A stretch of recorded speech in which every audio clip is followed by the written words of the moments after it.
they know the lefties, they know that the police are just the Gestapo. That's all they are. And instead of hunting down Jews, they're hunting down white men and conservatives. And that's what they're doing. And I think it's despicable.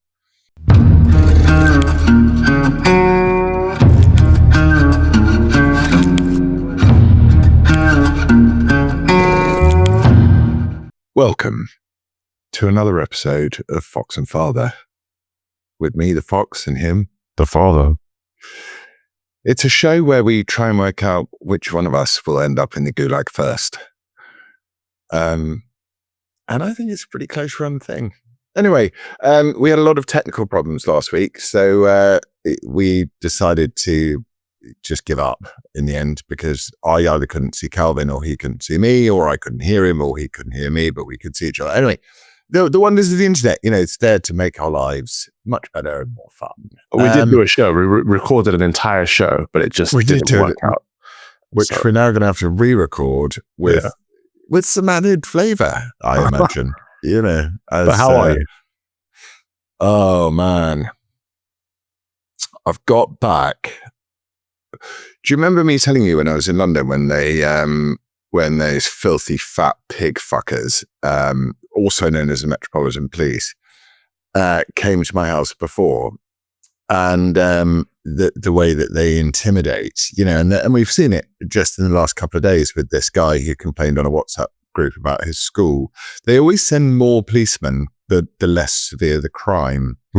Do you know what I mean? It's and also thought is a big one for the Metropolitan Police, because they obviously can't chase anyone down the road because they're too fat and incompetent and power hungry and wasteful losers, like all political police forces, like the Gestapo. So when I was in London and they did it to me before, I had this moment, and it was actually one of the defining moments when I decided that I wasn't going to live in London anymore.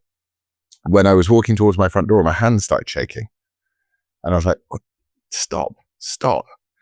And it took me a while to cotton on, but I realized it was because I was frightened of leaving my own house. So the handshaking has returned, which is great. Thrilled about that.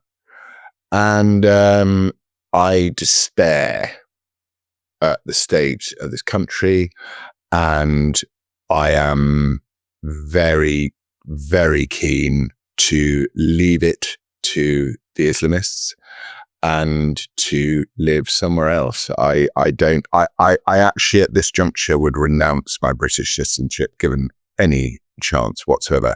I'm appalled and disgusted by the state of our country. How are you? Wow. I'm sorry to hear that. I'm good, but I'm not good hearing you say that. Obviously, I'm hoping at some point you'll come out and join us in the States, but not out of fear for your life and not out of being miserable. It's the country's doing that to a lot of people. It feels dark. It feels heavy. It's not good. It's not. I'm not even 40 years old, and I don't recognize the country that I grew up in. That's not normal. That shouldn't be the case. Also, what is so strange, sorry to interrupt you, because I just want to pick you up on the thing. I'm really not miserable. I've got the world's greatest woman. Like, God could not have blessed me with anyone more wonderful than Izzy. She's the most amazing woman. I am blessed in so many ways. I've learned I despise my own country. Yeah, I think that's what it's become. Yeah. Yeah. And I suppose we must have had periods like this throughout history, mustn't we? Where you've had terrible periods of unrest or social change. But this one there's no returning from this one, and once they build an airport in Maipur, as our MP for Yardley in Birmingham wants to do, it'll just fill up, and it'll be filled up with an ideology that I despise, Islam. There's nothing about Islam that I like other than the hospitality that you are greeted with in Islamic countries, which is very nice as long as you're a man. I'm not sure it's the same if you're a woman. And we are about to introduce our own country away from from the values of. I mean, in a way, I'm kind of thrilled because I'm quite looking forward to what the feminists do. It'll be interesting to see what Ava Santina says once she's told she can shut up and get back in the house and stick a veil back on. You know over what I the mean? last week, I've had one of the most viral tweets I've had in a long time. Just put What out a happened? video of King Charles III, defender of the faith, supreme governor of the Church of England, beginning with, as the Quran says, and ending with, peace be upon you, blessed Ramadan. Like the not even, it's just apostasy. It's just breaking away from... It's treason. It is treason. Let's not call it apostasy. It's treason. This is the leader. He should have his head cut off. I mean, not by me, just for the sake of YouTube, but British law would have it. That what I alluded to is that centuries gone by, the king would have lost his head for this, but I don't think his head is fit to wear the crown. And it seems a lot of people agree, but this is continuous. We've talked about Muslims pray in the House of Palace of Westminster, in Windsor Castle, and it's invited, it's encouraged. We're handing our country over, or not? We aren't. Our leaders are handing our country over, and the liberals are still saying, "Oh, you can't. No, don't say that. Be inclusive, be diverse." It's like the liberals want it to be handed over. The elite are handing it over.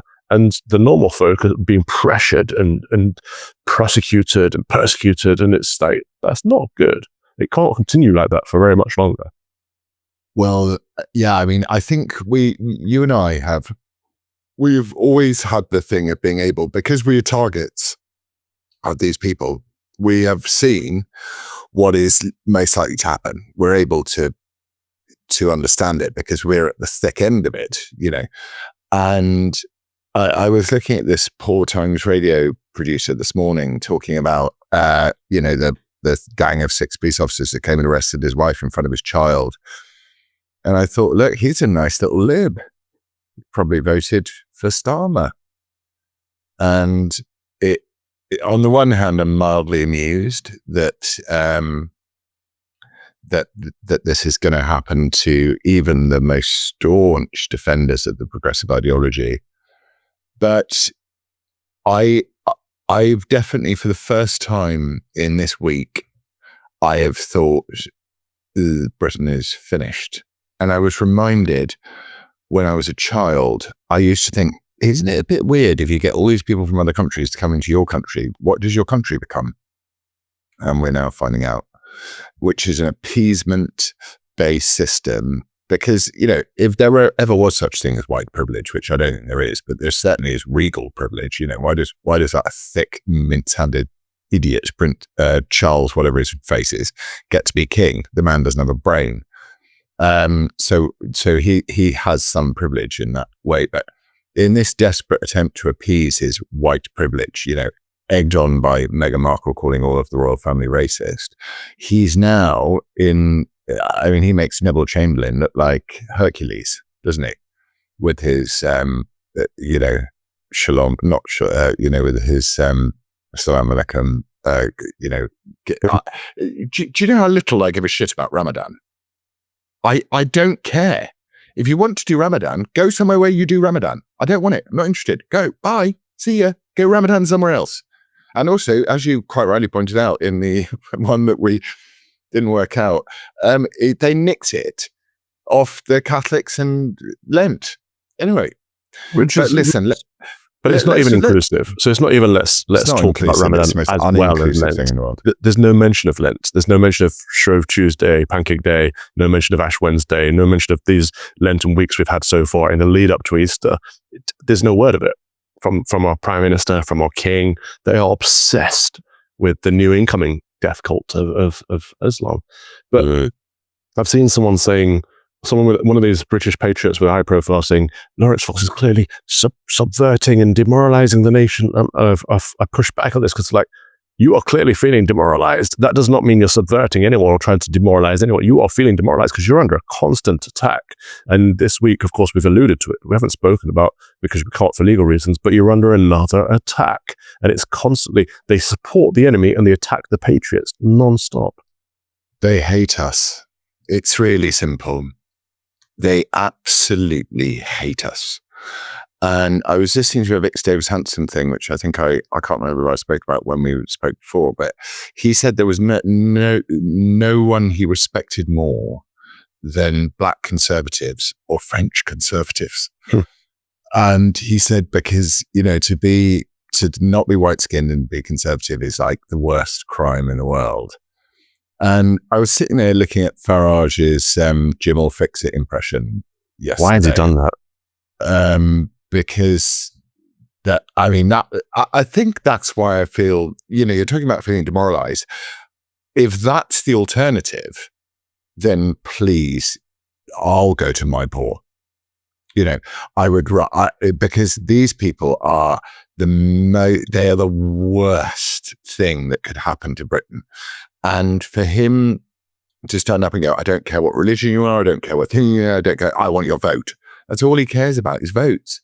And when someone cares about votes only, and it's not based on anything as to why someone should vote for you, I think that it's,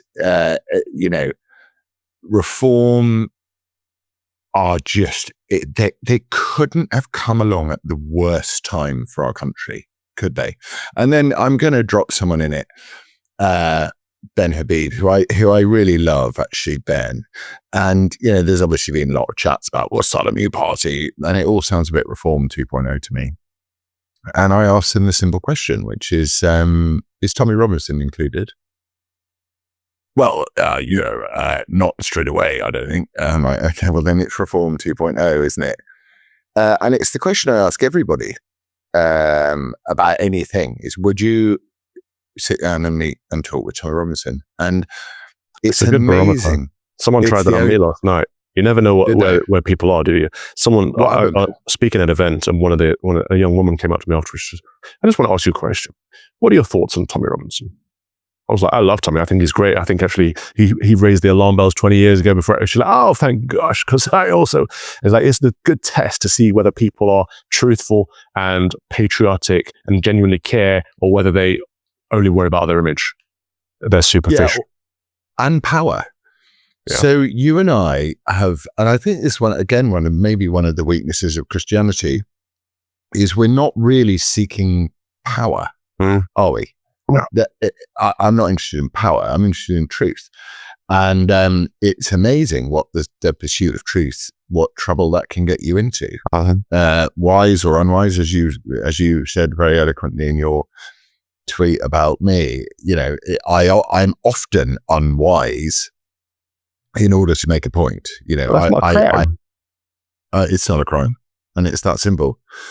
So anyway, we'll dive back into this, but let's hear about the good stuff. And you know what? But I just want to say, I don't want to live in a world full of Matt Goodwins where everyone's perfectly polished because they're constantly thinking about their career prospects, and Toby Youngs where they're very careful of what they say publicly because they're thinking about, they want to get their peerage. I want to live in a world full of Laurence Foxes who say exactly what they think. Sometimes it's uncouth, sometimes it's imprudent, but actually it's honest every single time. That's the world I want to live in.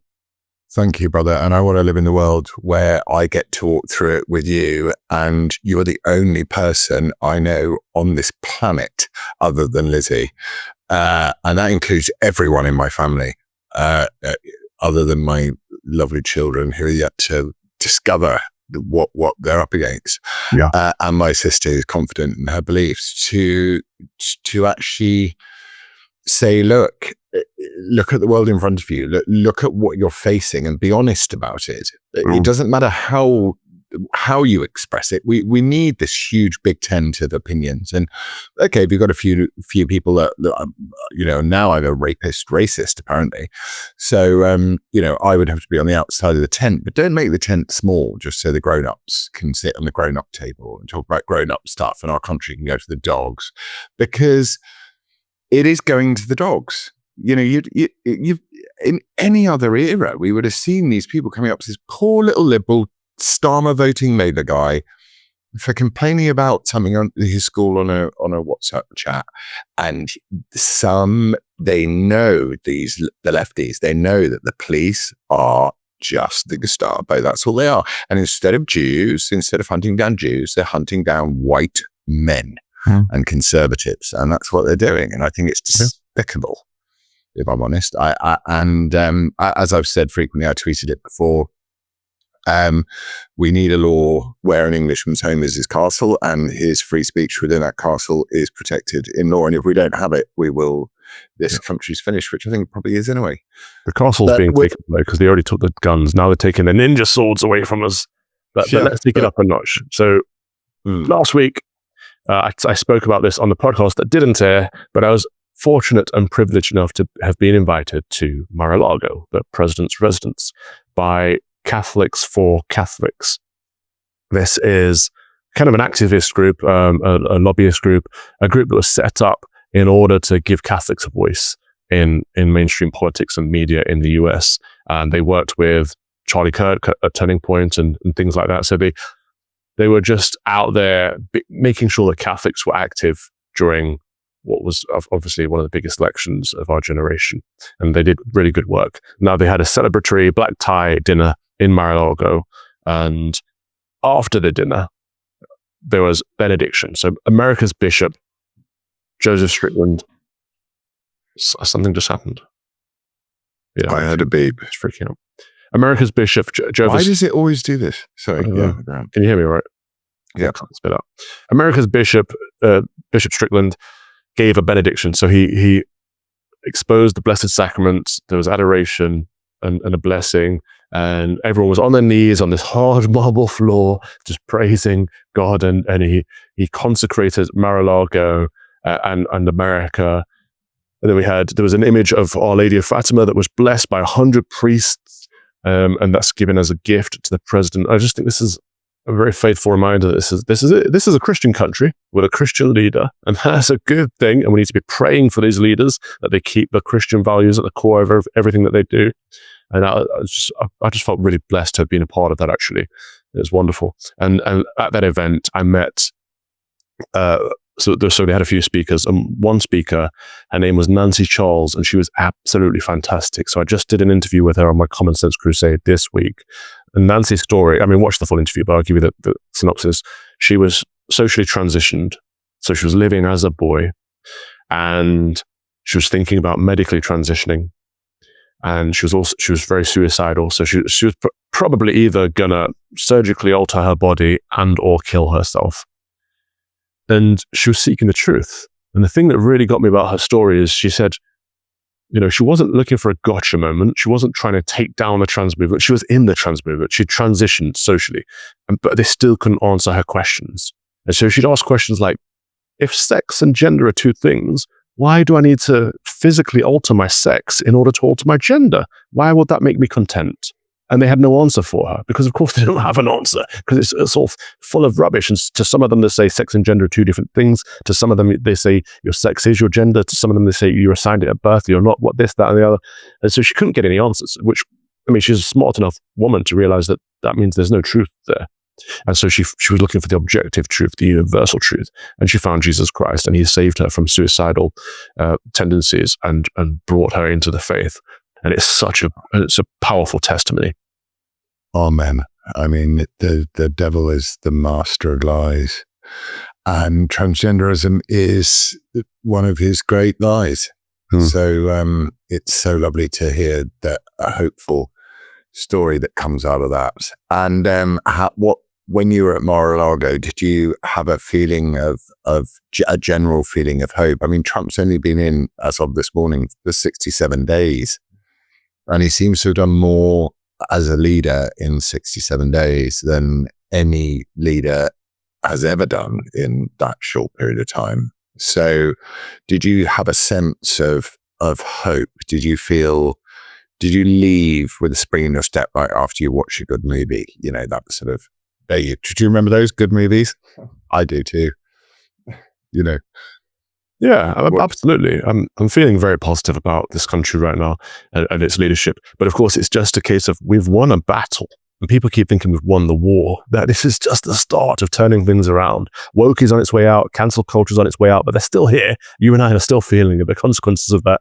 But it's a case of we've got to support these leaders and encourage them and let them continue with these battles. But yeah, President Trump's done more for this country in the last 67 days than most presidents have in their full terms. So I'm very hopeful of what's to come in America. Absolutely. I'm blessed and privileged to be here for this period in history. It's wonderful. I'm glad that the Lord called me to Grand Rapids in West Michigan, to that faithful parish, because otherwise I would still be stuck in London, where I was very miserable, surrounded by other people who are miserable, being oppressed, not because of the color of my skin, but because of my politics and my faith. And people keep saying, "You ran away." I didn't run away. I flew away. I'm thank God I did. Actually, I'm much better off for it. So that was the Trump event, and then after that, I went to an event in Lansing, which is the state capital of Michigan, which was hosted by CHI, Catholic Healthcare International. It's a group that I'm a part of. They're trying to found a med school and a hospital founded on the principles of the faith. So they want to form and train young upcoming medical practitioners so that they don't ever get compromised. They don't ever promote abortion, IVF, contraception. They say, they have the barriers and the tools and resources to say, I can't do that. I'm a Christian, which is not something that happens at the moment. Even in so-called Catholic hospitals, nurses and doctors are pressured into doing worldly things that go against their faith. And so the plan is to start a med school so people are trained and formed, not just in medicine, but in Christian bioethics. They'll come out with a master's degree, which is the only place in the country that will happen in Christian bioethics. But also then to launch a hospital in Howell, Michigan, which is happening very, very soon. But this great group, CHI, hosted an event, a memorial event for Terri Schiavo. And many people remember Terri Schiavo. Her story was the biggest of its kind 20 years ago. It was the first to open the floodgates, really, about the conversation of euthanasia and like the pro-life movement. Euthanasia, we call it assisted dying, Calvin. It's really inclusive to call it assisted dying. Assisted suicide. We're just assisting you to mop the floor or die. Yeah. Be inclusive. Please use inclusive language, Cal. Never. Terry had a brain injury, and she was in a vegetative state, and her husband had his own motivations for wanting to end her life. And he pushed for that. He pushed with the lawyers and the insurance company and the hospital, etc. But her family wanted to keep her alive because they love her. And I met her mother, Mary, and her brother, Bobby, her sister. They're fantastic, very faithful, loving people. And the husband was the next of kin legally. And so this massive battle. President George W. Bush even got involved and managed to put off the death for 5 years. But eventually, her husband got his way, took her off feeding tubes, and left her to starve for 13 days. So nearly 2 weeks of starvation and thirst to death. Now, that is not compassionate. That's not helping. That's not assisted death in any way. That is murder, essentially. It's evil. And someone said to me recently, you wouldn't do that with someone on death row. You wouldn't be allowed to. Right? You wouldn't do it with an animal. People often say, well, you put your animals down. Why do you make humans suffer? You wouldn't let an animal starve to death for 13 days. So the fact that it was done to an ill patient is just beyond my comprehension. But Terry's case, gained mass attention. People like Mel Gibson were supporting her, and Patricia Heaton, who's a lovely woman. She came to my church once, very, very faithful person. And these Catholics and these Christians were speaking out against it. But it was very much a Christian issue. And this is, again, a part of the problem. We need the world to recognize that every single human life is sacred. Everyone has value, no matter how ill they are. And we should fight for their lives until they die naturally. We shouldn't force them to death by starvation or thirst or any other assisted method. I find it astonishing that the person who brought the bill before the British Parliament to try and bring in murder, legalized murder, was the victim of her own family being assisted, a member of her own family to be assisted to an early grave. And she had zero experience of politics or public service.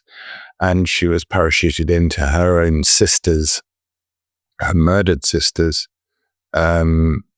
constituency in order to do the bidding of what I can only call the devil.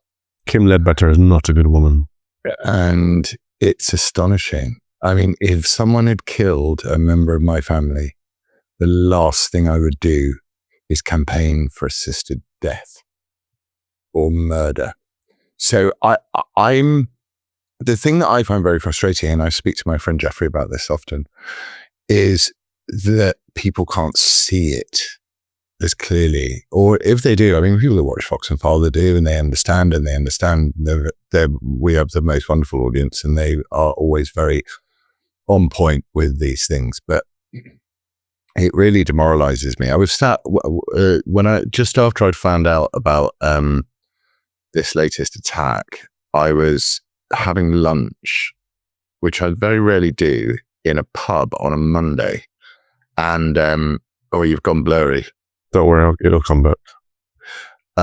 So I was sat having lunch in a pub on a Monday, which, you know, most country pubs don't open for lunch on a Monday, but we were short of food, so we went, and I listened to this table of pensioners, I would say, talking about politics, and I was just sort of listening, and I was going through various bits, and all they said was everything that you hear on the news and in the propaganda media, which is like, oh, isn't Keir Starmer wonderful? He's so brave going and fighting for Ukraine. I think it's wonderful. And I was sitting there going, well, wow. You know, you obviously watch the BBC a lot. And then, isn't this Elon Musk a horrible man? And, it was just the standard mainstream media talking points. And I was thinking to myself, you are the last bunch of people that are going to get a state pension, like the very last. The state pension is going to be removed within, I don't know, no one wants to say it. No political party will, hence why they Farage it and go, we love everyone, everything's fine, we can make a great country. It's all just a massive lie. You, by your ignorance of the facts, you have condemned your children and grandchildren to penury. And yet you still believe that by repeating what the news tells you, that in some way it will be okay. And assisted dying, or I don't even want to call it assisted dying, but forcing someone to kill themselves for convenience or any other reason for that matter, is just morally it's a no-go zone ever, because it will be abused. And the idea that it's even part of a public debate in Britain where people have actually given their lives, it's such a smack in the face to every single man who went over the top in the Somme, and to every single man who got off a landing craft going onto the beaches of Normandy, who they gave their lives, not, terror. And now we've decided that life means so little, so unbelievably little, that we're going to just take it away.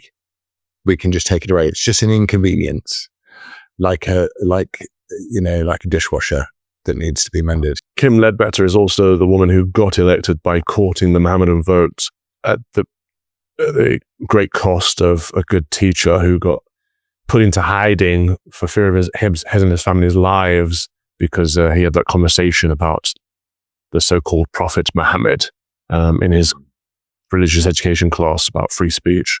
And he's been in hiding ever since. And she's not supported him because she wanted to court the Mohammedan vote. She's not a good woman. No, she's not a good woman. And anyone with this is why Farage is no hope for anyone either, because anyone who has even you don't even need a GCSE in Islam to understand what Islam is. You don't. And bear in mind, I've now spent a long time studying Islam, and it's not something you want to try and appease on any level. And I took our team up to Batley in the early times of being involved in this, what is turning into a long and unending nightmare. And there were 300 people just there in the town square while we was talking, and the Conservative lost by 300 votes. And I invited him to speak on free speech. George Galloway, before he blocked everyone, because he's a major, socialism and Islam have a lot in common. I warned you about that one. Yeah, I know you did. But we agree on so much, but we disagree on the really important bit. And I thought, wouldn't it have been interesting if the Conservative have even bothered turning up? You would have Batley and Spen wouldn't have this woman, this woman, or this woman would now not be advocating, putting forward. I mean, they'd find some other useful idiot to do it, to bring forward a assisted dying bill. It's interesting to think that weirdly, I wonder where Islam fits on that. I think Islam would be quite against assisted dying. No, they probably love the people keep asking me like, oh, well, surely the Mohammedans, they're very conservative. They must be joining you on the pro-life campaign, right? It's like, no. They want us to kill ourselves. They're like, yes, Westy, abort your children, kill your grannies. Great.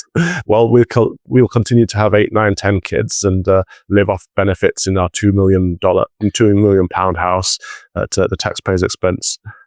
1 in 3 kids is aborted in this country. Yeah, almost 1 in 3. It's just that is a genocide. There's no other way of looking at it. We are killing ourselves off, and we seem to be okay with it. I think so. Obviously, it's very easy to talk about the problem. What is the solution?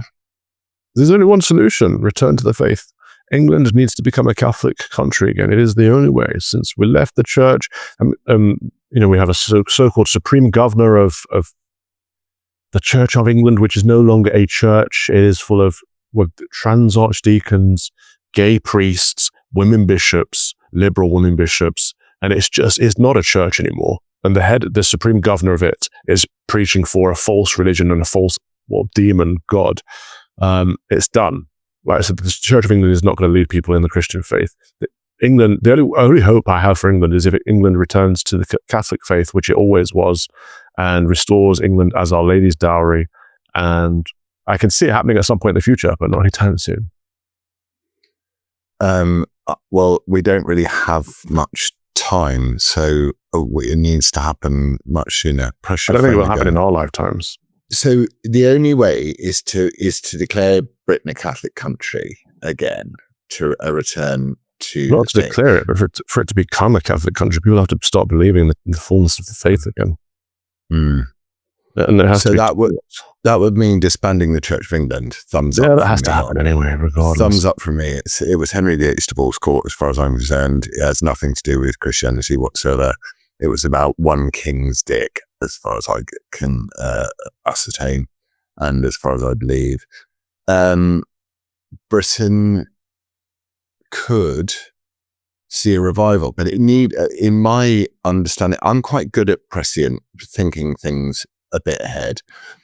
I can't see us getting past 2027. Farage will fix it. Jim will fix it. Farage has said that he doesn't care.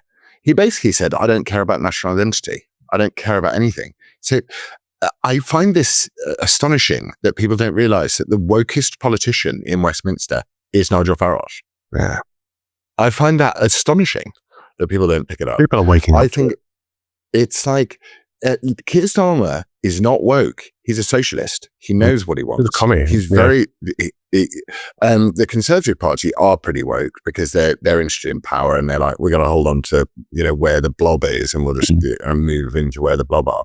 But Reform are actively a woke party, and that's the bit that depresses me, because I sort of want to say, okay, well, when Tommy gets out of prison and, the attacks on all these people that are taking place, myself included at the moment, we can form a kind of peasants' revolt, which is actually what's needed. Certainly in regards to the police, I think that the idea of policing by consent has been utterly destroyed in this country.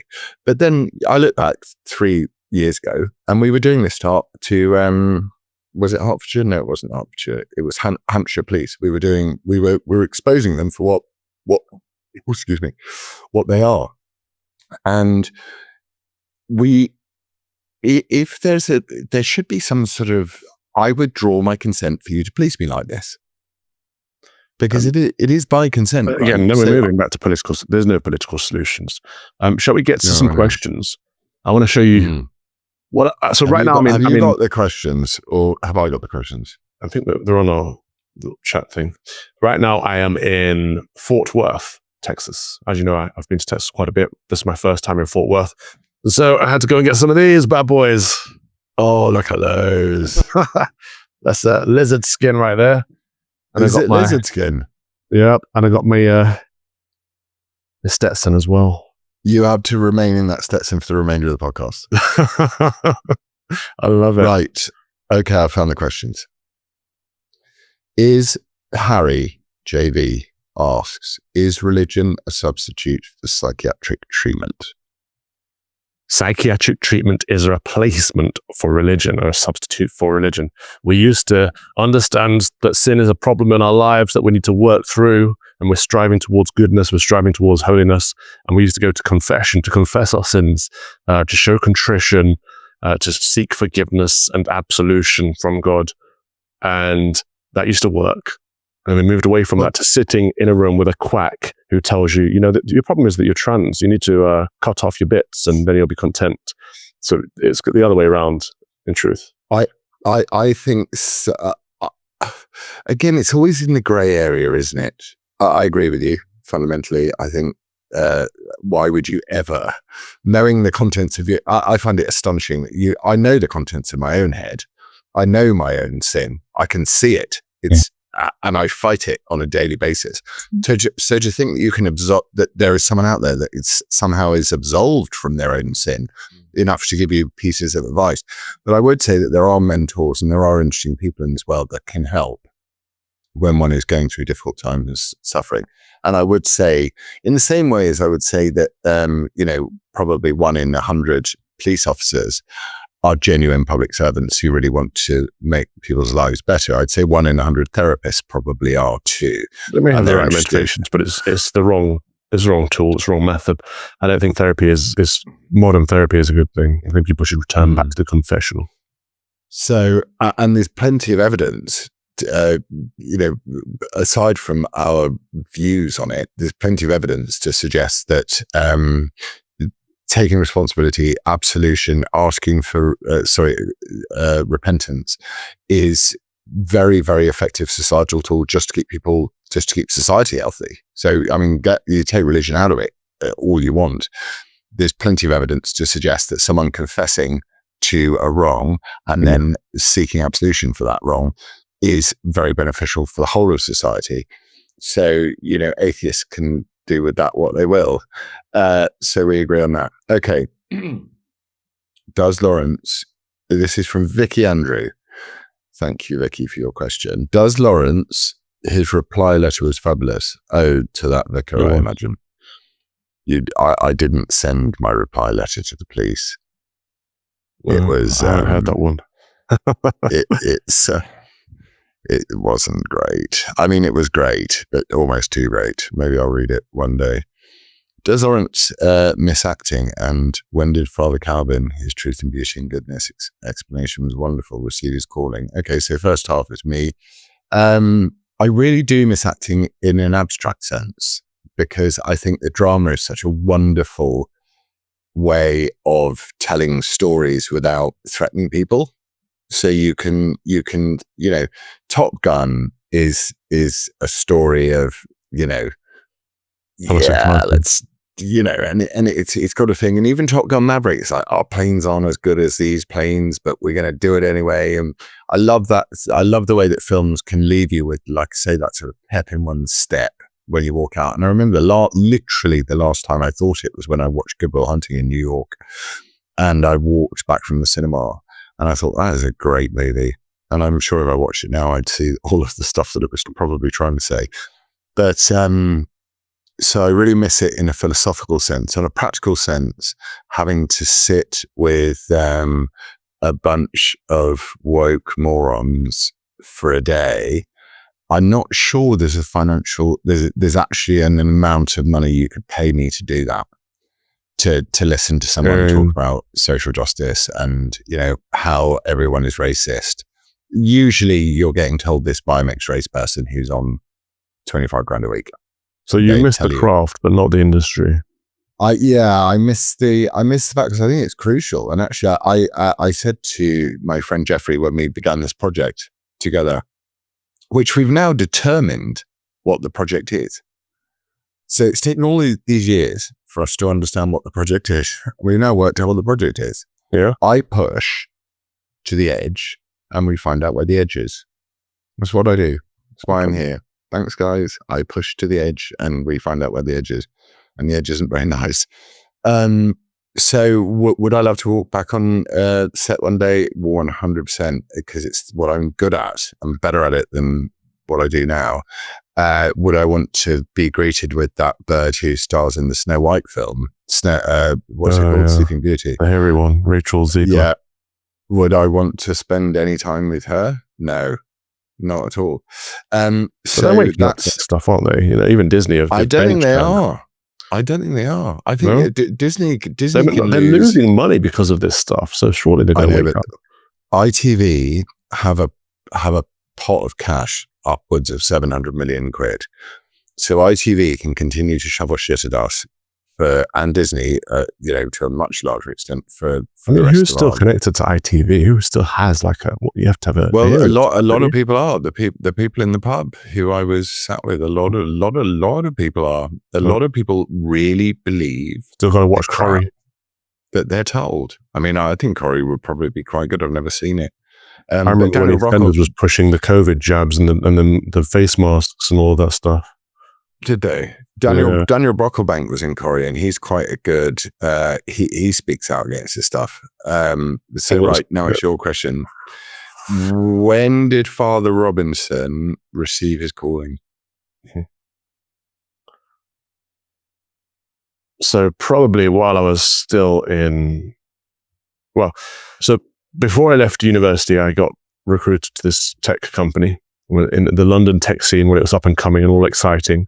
And that's when I first met people like Milo Yiannopoulos back when we were all like... cancel Calvin again. It was a very small team. It's funny to see how things have changed and where people are now.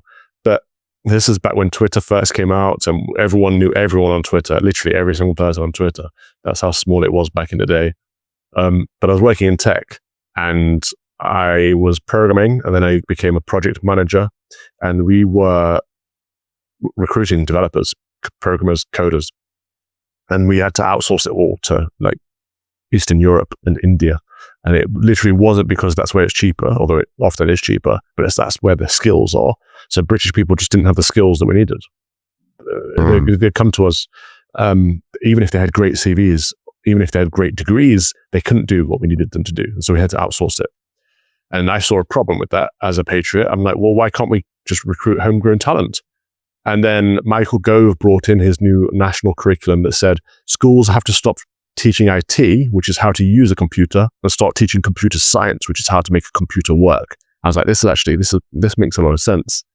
And so this is at the time that I was looking for something more vocational, something more rewarding, and to get contentment out of my work rather than just enjoyment and happiness. I was trying to move away from superficial into something more real, without having the language to articulate it at the time. And so I thought, okay, this is an area I could give back. I could teach computer science.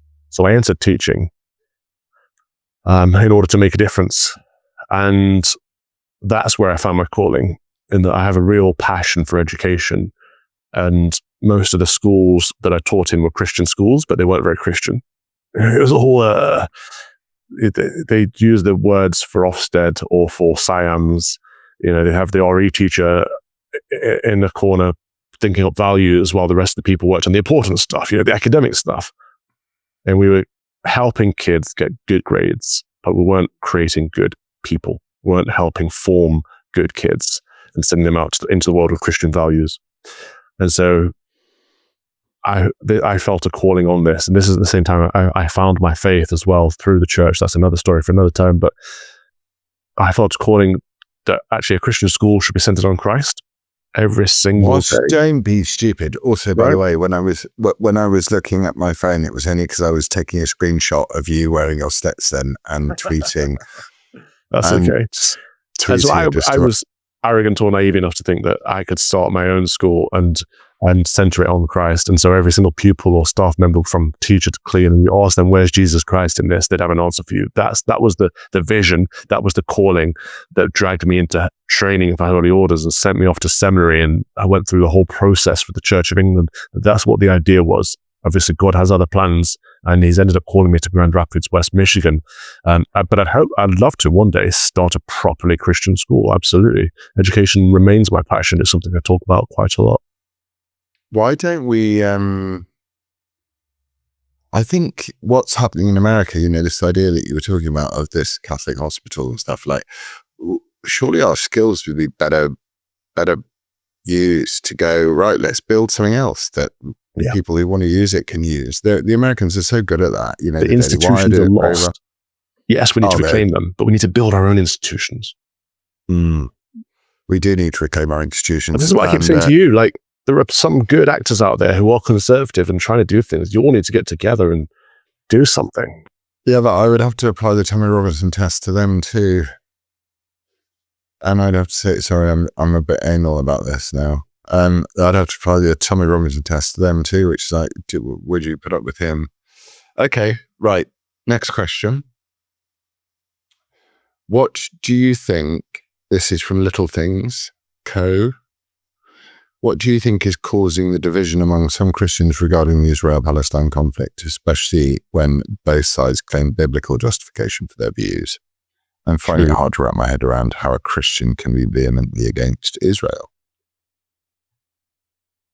Okay. I don't remember that one last time.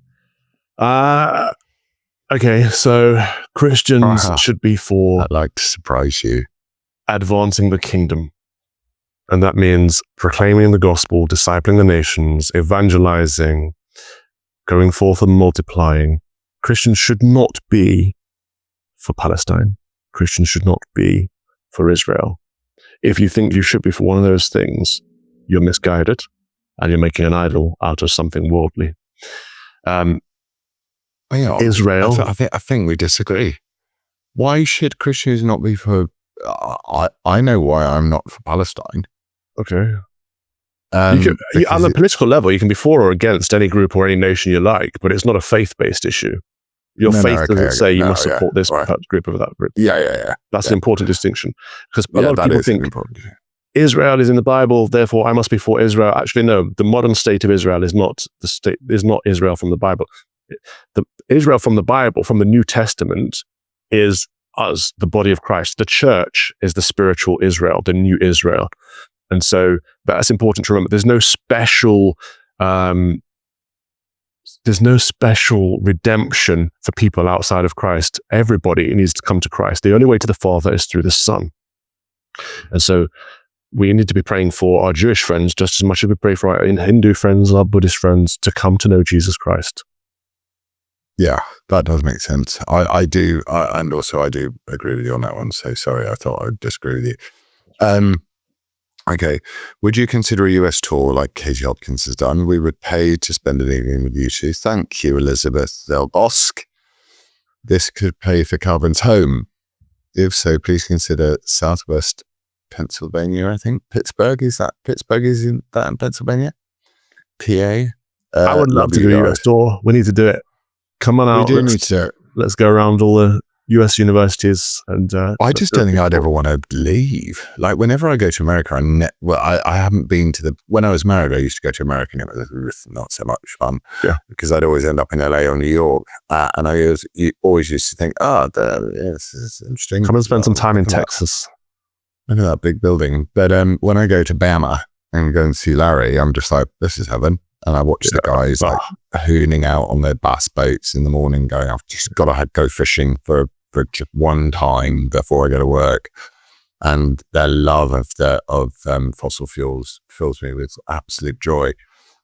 So yeah, we should do an American tour. We'll probably be forced to at some point because, as we were alluding to at the beginning of this conversation, I don't even feel like I belong here anymore, which is so sad.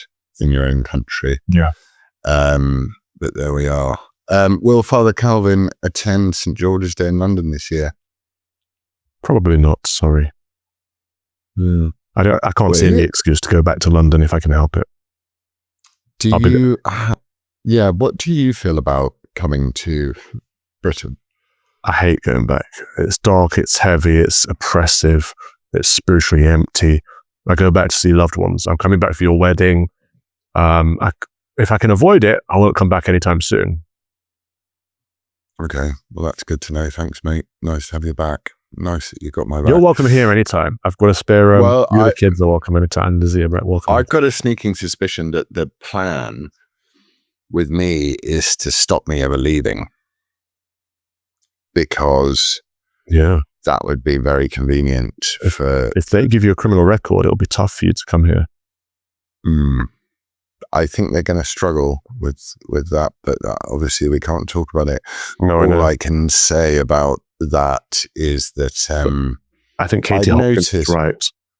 Yeah, if people haven't seen, watch her analysis. It was quite in depth, and I think it was accurate. It was good, but then I think socialists generally, and the more socialist one is, the more true this is about them, are generally very sadistic people.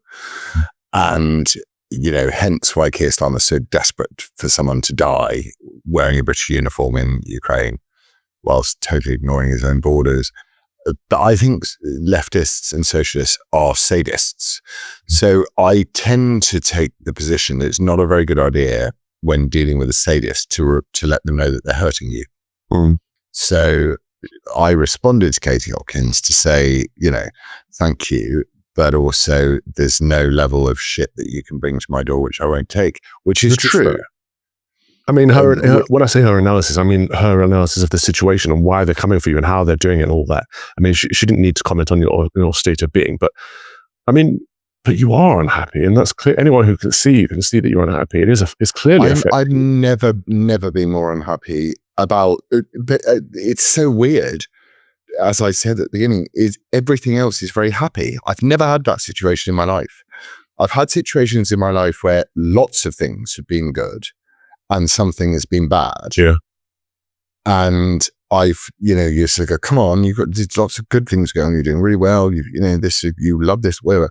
I've never had a situation where all the fundamentals are good. And there's something bad, but it's a true fundamental. Other than, possibly my first marriage. But this idea of like, I wake up in the morning, I look at Lizzie, I look at the view, I look at the dogs, I look at our kids, and I look at their growth and the way that life is going to progress, and I feel joy. And then I'm immediately crushed by this idea that there is no joy to be had in this country, that this country is dead. And I wish it wasn't true. Yeah. Like with every part of me, I wish it wasn't true. And I would do anything that was required to make it not true. And I've tried for these last few years where I've been put at sort of public facing to point out to people where the issues are. And, I do it in a less sort of, you're very black and white in terms of how you look at these things, and you say, right, well, unless we return to the one true faith, we're screwed. I'm always a bit more flexible. Trying to find a way, but it's out of love. The thing, it hurts so much because we love our country. There's no control there. There's nothing we can do to take it back. And there's nothing that, as far as I can gather, there's nothing that anyone can do, because I don't see. I think anyone who wants power or control in any way, as my mother used to say, like it was her mantra, repeated mantra throughout her life, just avoid people who want power and control, avoid them. And I see this sort of, I haven't really watched, I'm not going to watch Farage's stuff because I literally would rather watch paint dry.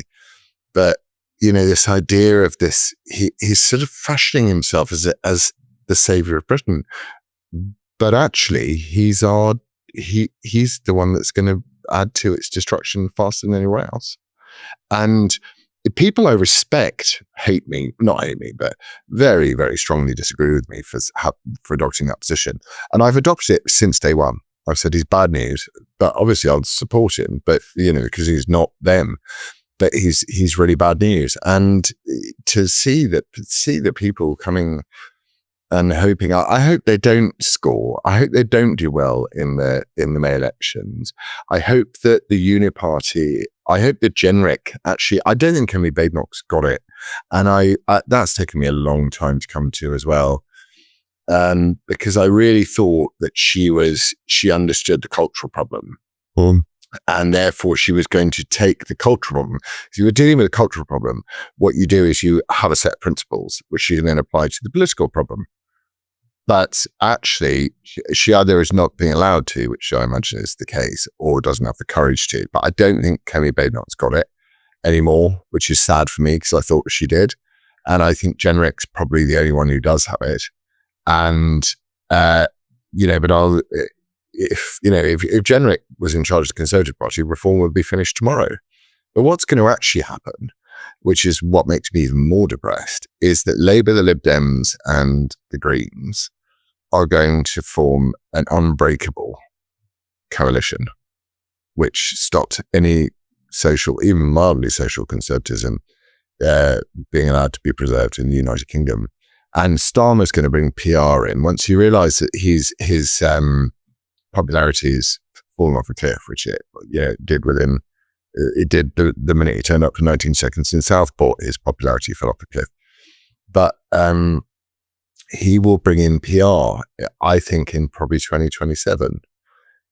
And I think then we will see coalitions between the Lib Dems, Labour and the Greens. And I don't think, that 52%, 52-48, which is what British politics is, I don't think it's going to survive it, because Farage is so vainglorious that he won't work with whatever the new incoming Conservative administration is, because he goes, I want to destroy the Conservatives. And I'm like, what a stupid thing to do. Why don't you just become one instead of becoming Nigel Farage? No one votes for the Nigel Farage party. And to some extent, it's true for Trump too, because someone's got to replace Trump, right? And I know they've got great candidates in Vance and many others, but Trump is a once in a lifetime. He's almost once in a 100 years leader that just comes out of nowhere and completely takes over. But it'll be interesting to see. We'll obviously, I can't talk about the legal case, but suffice to say, it's going to be fought brutally, as they always are. But if they try and stop me leaving the country, then what else can they take from me, these people? I know. I don't really know what else they can take from me. Shall we end with a prayer? Yeah. Grant, we beseech thee, Almighty God, that we who for our evil deeds do worthily deserve to be punished, by the comfort of thy grace may mercifully be relieved, through Jesus Christ, thy Son, our Lord, who liveth and reigneth with thee in the unity of the Holy Spirit, ever one God, world without end. Amen. In the name of the Father, and of the Son, and of the Holy Spirit. Amen. Good on you. Well, it's been a really cheerful one, I think. Yeah. I think the missing episode was much more cheerful, but then you had this latest attack, and it's another thing, isn't it? Yeah, I got a letter this morning. It was like, you got to report to the police station this time. You got to do that. You got to do this. I'm like, you let a guy out of jail to put one of your Southport bastards in, you disgusting, corrupt socialist fuckers. Yeah. And he killed someone on his first day out of jail so they could fit someone in for tweeting. Yeah. And at that point, I go, this country is finished. And on that happy note, this has been me, the fox, and him, the Arthur. And he's going to have to minister to me like you wouldn't believe. This is why I love Cal, though. So I actually can end on a really happy note. The reason why I love Calvin is because he is unflappable. Even when the worst things happen to him, of which he's had, I don't know anyone else other than Tommy, who has had worse than has been thrown at Calvin. And Calvin has maintained a level of dignity through that, which should be an example to you all. So any of you who've got kids out there, and you're trying to, you're as concerned or aware and worried about the direction that this country or this world is pointing in, make them be like Calvin.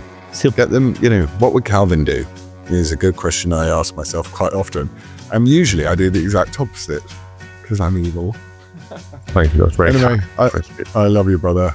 Over to you, brother. See you soon. God bless.